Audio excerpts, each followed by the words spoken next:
Alright, backlighting and all. My goal in life, I want to be gruntled. I've wasted a lot of time at various points in my life being disgruntled. I want to be gruntled. I'm not honestly sure if that's a word. I think it should be. I mean, if you're disgruntled, there has to be a gruntled. It just makes sense. Disgruntled doesn't sound like any fun. I think gruntled would be a lot better. Cheers.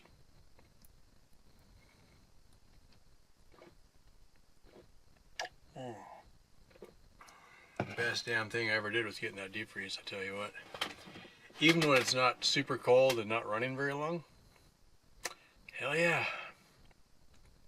Okay, so this is one of those reasons why you take a shower. It's not to be clean or smell pretty or any of that shit.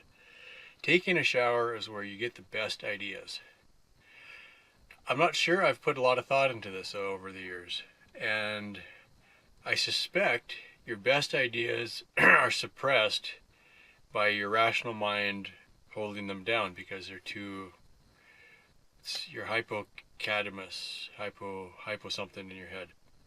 Hypocalamus? It's close to that. It's the thing that makes you be normal. I want to put a switch on that sucker, man, I tell you what. But what happens, this is my hypothesis. I'm using my big words today. I won't do this very often. I suspect that the being in the shower where you've got all the water hitting you, it overloads your brain to the point where your brain is focused on the water and it kind of forgets to guard your subconscious, and then the ideas sneak out when you're distracted by all the water. Go with me on this one, man. So, your best ideas always seem to come for like when you're in the shower or when you're driving. You got that constant motion. They don't come to you when you're sitting down writing. It's the really over the top stuff doesn't happen when you're trying to think because you're focused and you're trying to do your best work. It's when you're off in freaking left field somewhere doing stupid shit. That's when your best ideas come out. All right. This isn't necessarily one of those. I just wanted to put that out there. So, what I want to do is one or possibly a series of videos where I break down day-to-day quote-unquote routine out here. So, just kind of show, because like today I did my 250 video, right? Celebrating 250 subscribers, and it's also kind of the end of June. So I'm not making up benchmarks so much, but I like to do once in a while a walk around that kind of, especially if something has happened recently, like getting the water manifold done, getting the washer and dryer in here, not quite finished, but pretty close and functional. All right. Also putting the nail in the coffin of the laundry room because it's no longer necessary. Not so much that it was a bad idea, it's just irrelevant now. Taking advantage of the sleeper shed for storage means that I could get the washer and dryer in here. I don't need the laundry shed anymore. Really. It's irrelevant now. So that then opens up, could I do the tinker shed next? Possibly. Or the greenhouse, or jump back to water tanks again, because I was going to be tinker shed first, or laundry shed first. Now I can do water tanks again. I'd also thought about doing the metal roofing over the bus, which would have reflected some heat and also would have extended the roof line a little bit. That would have just given me maybe 10, 15, 20% more roof area. More roof area just means more water catchment for the eave troughs, rain gutters. But now I'm thinking, okay, let's get those rain gutters maybe this payday. Get those suckers up there, half-ass it, just get them up. Catch something, because monsoon is coming and we're going to miss it. Okay? Because if I can catch 100 gallons of water, do something with it. Put it in the water the truck tank, put it in, fill up all the rain barrels, trash cans, whatever. Catch it and hold it. Then I can deal with plumbing it later. Because man, if I could skip going to get water 1 month, hell yeah, that's just awesome, right? So, what I was thinking I'd like to do, 2 steps. Day-to-day routine. That would document my actual usage of some of the important things that I use. All right. So, drive the truck, document my miles. Buy gas, document that. And some of it doesn't have to be actually, I don't have to videotape the gas pumping. Although, it's kind of fun, just here, do this. So some of this may be on the GoPro. Okay. I'm not going to videotape the entire trip. That's retarded. Light was on from me being outside, I guess. I need to dial that thing back. And I don't have to document the entire trip, but it would be just a great reminder of, for me, all of the stuff that I actually do just to live out here. All right. Wake up 4 o'clock in the frickin' morning. Make a pot of coffee. That uses power. Uses water. Make my oatmeal. That uses propane. And then look at my energy use, my fuel uses, propane and gasoline, generator, solar, and kind of document, am I maxing out on everything? Because basically I am. I'm using pretty much all of the solar I have available. Right down to a lot of times if I use a lot, and part of it, like the laptop, okay. I'm using too much power on the laptop on video editing, but there isn't really an alternative to that. Not really. When I'm writing, I use the tablet. When I'm watching YouTube, it's on the phone. The phone, I'm charging it here, but I'm also charging it when I'm driving the truck. So, stuff like that. So, okay, document day-to-day routine, consumable fuel, energy uses. What time do I go to bed? What time do I get up? What's it like stumbling around here when I just woke up? Because part of that, what I can be looking at is, what could I optimize? How could I make my life better when I do the remodel? That would be huge, because I wake up and I go from the front of the bus pretty much to the back of the bus at least a couple times, because the deep freeze is in the very back. The coffee maker's about midships, And that's even if I don't go outside to take a whiz, because I'm starting to pee more in the bottle just so I don't have to go outside in the dark and step on the snake, because I don't know where it's going to be. So when I can get a drain field and a toilet or a piss bucket or something in here that I can pee in a funnel and it goes outside, then I don't have to think about, is that little bottle going to leak, kind of thing. Little stuff like that, right? If I can get my water filter in place, then I can start using that, setting up the remote pump switch so that I can turn on the pump without walking outside, and then draining the shower out, that kind of stuff.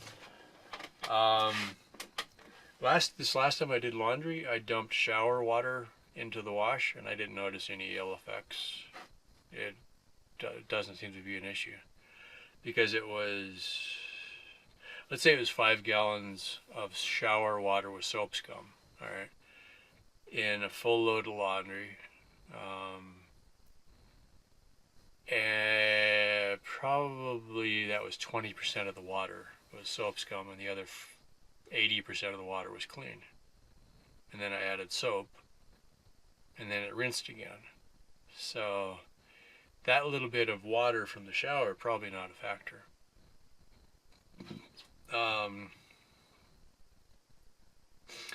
I am still tempted to figure out some way to get the soap scum out before I reuse it, just to see if I could. That'd be an interesting thing to ponder. Okay, so that's step one, day-to-day life. What am I doing? And include maybe doing laundry as part of that. Or say one day a week I do laundry. It takes this much water. I run the generator because it uses more than I can run off the inverter so far. And then just kind of go from there. This is what I eat for lunch. This is what I eat for breakfast. This is what I have for supper, evening meal, whatever. Am I getting enough protein? Am I eating too much carbs? I have 0 fresh fruits and vegetables typically. It's the oatmeal is not too bad. The frozen burrito is not really good for you. Canned food, peanut butter, sandwiches, not ideal. Really, none of it's ideal. Today, here's a news flash. I felt great. I actually had good energy. I felt good all day. So yes, the last couple of days I've been eating. Keep hearing something, but it's probably just the mongoose. Don't worry about it. Second part of it is, okay, how much water am I using? How much energy am I using? And then look at the food I'm using. All right, so my purpose for this is to kind of better estimate if I know that I need this much protein, this much carbs, this much water, and then also this much energy, watts or whatever, per day. Because if I can get some of that down or better distributed, let's say instead of having to go into El Paso once a week or once a month to restock on canned food, all right. Let's say I could get my idea going about maybe I could plant enough potatoes in sequence that I could harvest, say, a hill a week, either dirt or hydroponics. Okay. No idea if any of that's really feasible, but let's just say it could be done. All right. And then I could grow something else. Whatever, right? I mean, if I could grow an apple tree the way that guy's growing his orange tree, there's a limited season for how long an apple will produce fruit.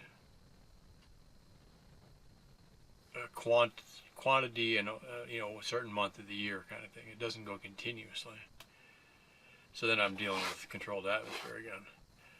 And so even if I could have 2 or 3 trees massively producing, I don't think I can store them long enough. Although I do have the option of drying fruit, canning fruit, freezing fruit. Okay. And if I, one of my ideas one year, when I was making a lot of smoothies, if I bought too many apples and they were starting to go bad, I just threw them in the blender and then froze them in ice cube trays. And then I just take a couple cubes, throw them in the blender for my next smoothie. That was great. You're still getting your serving of fruit. It's not the experience of eating an apple, but I was fine. That was good. Right? So think about something like that. Go all frontier on it, and how much can you produce, how much can you save, right?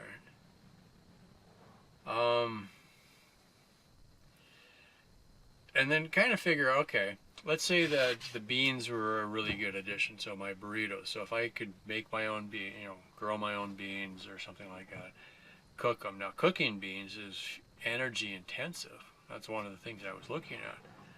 But what could I do direct solar heating to cook the beans instead of solar electric? Could I do a lens reflector on the crock pot and keep it hot enough to cook beans for a couple hours? That'd be an interesting thing to test. I don't know, maybe. Because the crock pot I think was holding things pretty close to boiling, because that one time I burned myself, it was a freaking good scald.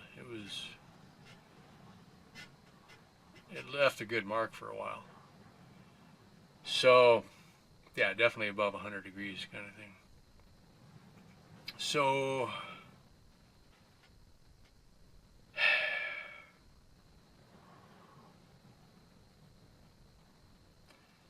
how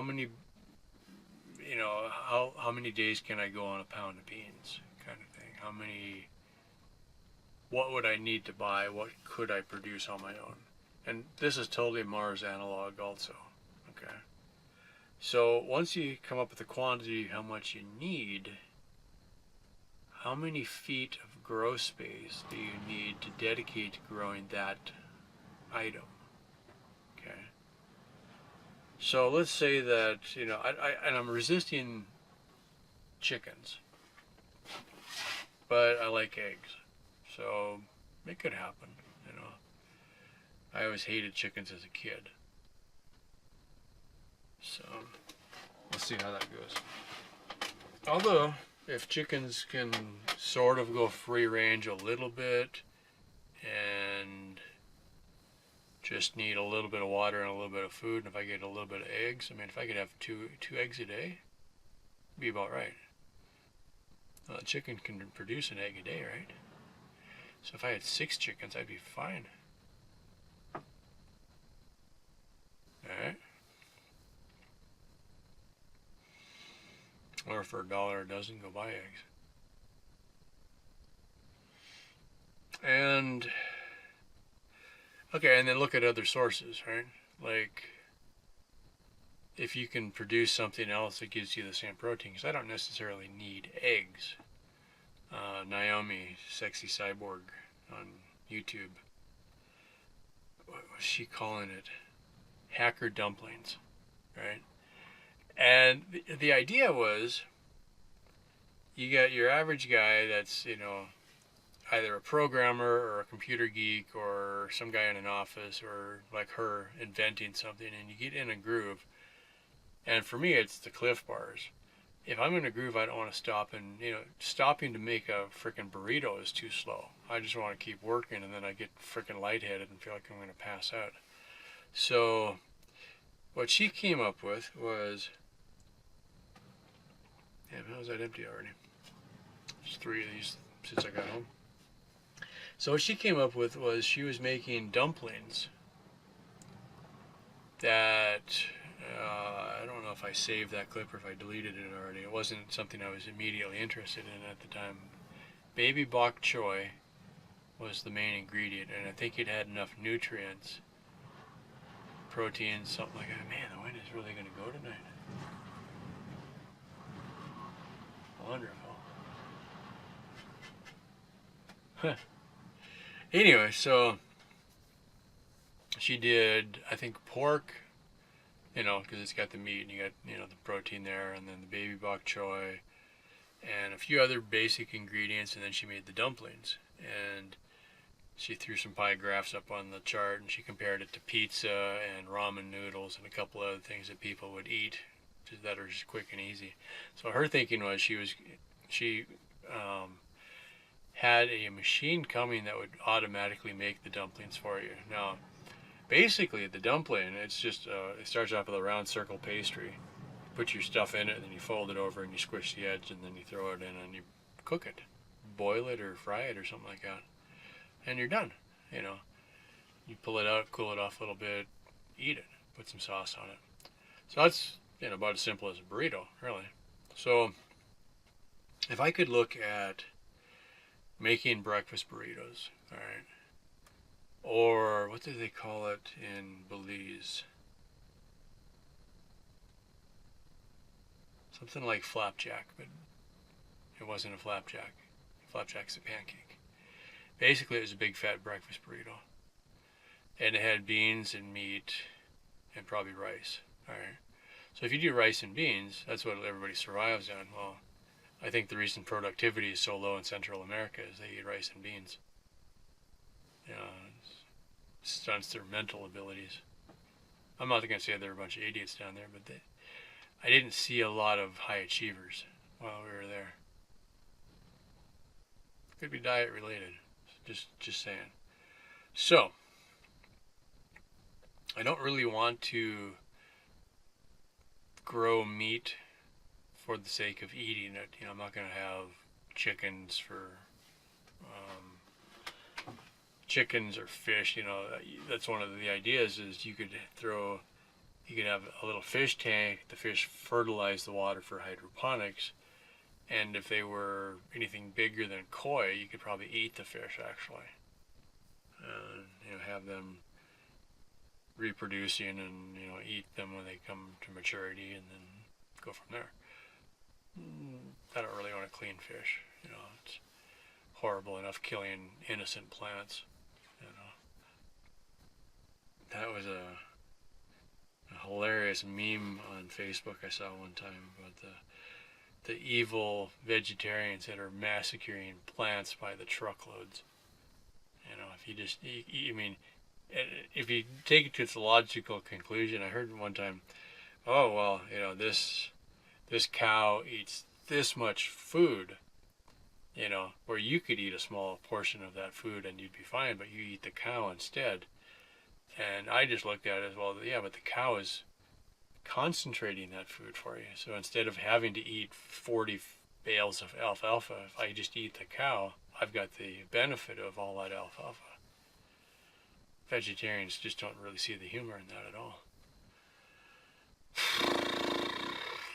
So I guess my point is, from a strictly academic point of view, how many acres should it take to feed me? And, my total footprint. Okay. So I need proteins, I need carbs, I need water, and some other odds and ends, right? And I don't even know enough to talk about this, but let's just say, okay, eggs, beans, rice, some kind of proteins, meats, whatever. I don't want to go buy a cow. I'm pretty much off of dairy, milk kind of thing. Cheese once in a while is nice, but that's kind of just dropped off. If I could find a good replacement for eggs, I probably would quit that too. So what would it take to grow enough rice and beans to eat, to live, right? And could I do that? Is it worth the trouble? All right. But it would be, it's a valuable number to have as a reference, because I mean, the amount of water I would need to grow that much rice and that much beans, that may be substantial. I can grow a little bit of lettuce in hydroponics, and the neat thing about the lettuce is, because we were growing leaf lettuce in Canada on the farm, instead of head lettuce that clumps up, it was just individual seeds and they'd all sprout up. And what my mom was teaching us, you could go out with a knife and just cut a little bit of it off, cut it off halfway up, and it would continue to grow all summer long. And so if you didn't kill it, it would just keep growing back. All right. So that part is interesting, because if you had one shelf in hydroponics that was just growing leaf lettuce, you could probably eat that all year long.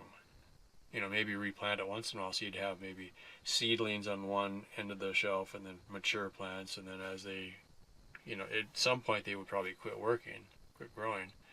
Then you just switch it out and replant them again, let them start. Carrots, pretty much one time you pull them out and they're done.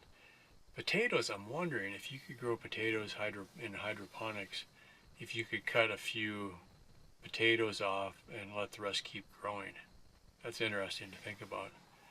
And if you could see them, because the whole idea, if you dig potatoes, that you're digging them out, and that pretty much kills it. But could you pull a potato out and let the rest keep growing? So you take the big one and let the rest keep growing.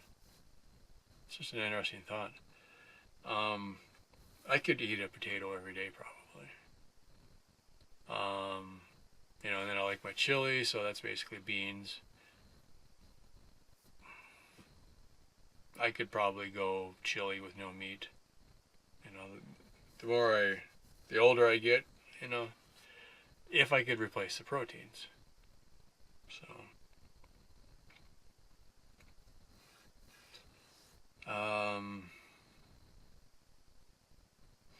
some of those greens are really, apparently you can get a lot of protein out of, I think, broccoli. So if you can start to look at some of those different elements. The vegetarians are all raw tofu kind of thing. Mostly just food. But I don't know. It's like one of the guys I worked with in the Navy. He had big Norwegian Viking looking guy, and he married a little Filipino girl, a little tiny brown girl. And she was always cooking fish and rice. And he's like, no, we need meat and potatoes, not fish and rice. And she didn't really get it, but the one thing that I remember him saying is, he's like, look, you're little, you eat little food. I'm big, I need big food. It's like you look at a fish and you look at a cow, and you look at rice and you look at potatoes. He wanted big food for a big person. He didn't want little food. I never did hear how that ended, but so I guess that's kind of the point. One, document day to day from the materials point of view, not just, I woke up and I saw a rabbit. No. How many watt hours did I use? How many watt hours did I produce? How well can I measure that? So maybe at the beginning of the experiment I could zero at the meter, or at least mark it and document it, and then I could, what I should do, except I keep turning off the inverter, that would reset it. So that's a little bit trickier. But I think if I did reset or document the meter on the charge controller, I can at least see how many watt hours I produced that went into the battery, and that's a good start. And then I could probably do a week or so of how many kilowatt hours am I using on each device. I could put it on the laptop for a couple of hours and then kind of extrapolate that. Make a pot of coffee, extrapolate that. Run the deep freeze for 2 hours when I'm doing laundry, and then just watch that. And then do it for the washing machine. I can't do it for the dryer because it's 220. But I know how many, it's more than 20 amps because that's what the generator puts on. That kind of thing. So kind of look at, okay, overall footprint, everything else, and then me. Can I do enough food? How much water do I actually use in a day or a week or a month? And then I can scale from that. How big of a tank do I need to, if I could, 18 seconds left. All right. If I know I can live a week on 200 gallons, 200 times 52, 10,000? That'll work, right? That's a good start. Okay, that's gone on long enough. That's it. Good night.